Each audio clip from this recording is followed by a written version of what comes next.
Mheshimiwa Spika, nakushukuru kwa nafasi hii. Ni kweli serikali ilibadilisha utaratibu na kupeleka utaratibu wa majaribio katika baadhi ya majiji na halmashauri, fedha hizi za mikopo kuanza kutolewa kwa utaratibu wa kupitia benki, na baadhi ya halmashauri ziliendelea na utaratibu ule wa awali.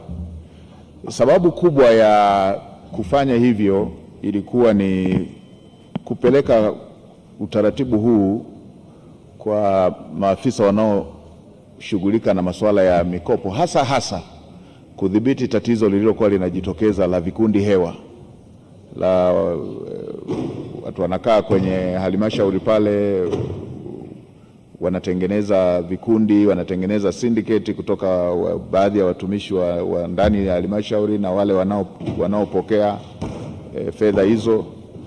Kimsingi watumishi wasio waaminifu na wenyewe wanakuwa sehemu ya vikundi, wamezitanguliza kule kwenye kikundi na yeye anakuepo kule kwenye. Kwa baada ya zoezi lote lile, lengo la serikali linakuwa halijatimia lile la kuwasaidia wahusika hasa wanaofanya shughuli hizo za uzalishaji, na lengo la pili la kwamba kutakuwepo na marejesho ili na wengine waweze kupata, na lenyewe linakuwa halitimii. Kwa hiyo ndio ilikuwa sababu ya msingi.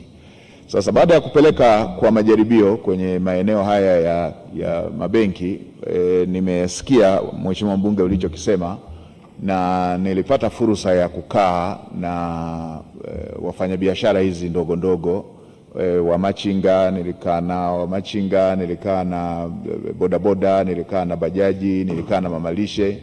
Moja ya mambo walioelezea yalikuwa yanafanana na hayo ambayo Mheshimiwa Mbunge umeyasema, na maelekezo niliyoyatoa ambayo ndio dira iliyotolewa na Mheshimiwa Rais ni kwenda kwenye uhalisia. Machinga hawezi kuwa na hati ya nyumba. Ukimwambia alete hati ya nyumba ndio apate mkopo, ni dhahiri hata kuwa na hiyo hati ya nyumba. Na maeneo mengine walielezea kwamba wanatakiwa watoe dhamana, barua ya udhamini wa watumishi walioko serikalini. Na yenyewe machinga, mabodaboda, ukimwambia anze kuhangaika kutafuta mtumishi aliyeko serikalini amdhamini, na lenyewe ni tatizo lingine. Kwa maelekezo nilitoa, waondoe hayo masharti yanayokwamisha walengwa hawa kuweza kupata manufaa ya fedha hizo ambazo Mheshimiwa Rais amekusudia ziweze kuwafikia. Tulikubaliana na mabenki walikuwepo pale kwamba hayo masharti ya hati ya nyumba, hayo masharti ya barua ya udhamini kwa wale ambao wanatambulika hayatakuwepo. Labda Mheshimiwa Spika, nitumie tu bunge lako tukufu kuweka wazi eneo moja.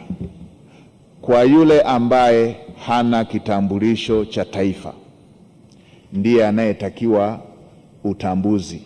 Wale ndio ambao wamekuwa wakitakiwa watoe barua ambayo at least imtambulishe kwamba yeye ni Mtanzania. Mheshimiwa Spika, mimi nakumbuka kuna watu tumesoma wote sekondari, tukiwa tunapanga wote, tunagombania chakula hapo na mapoti na masahani. Tumeenda chuo pale tunapanga foleni.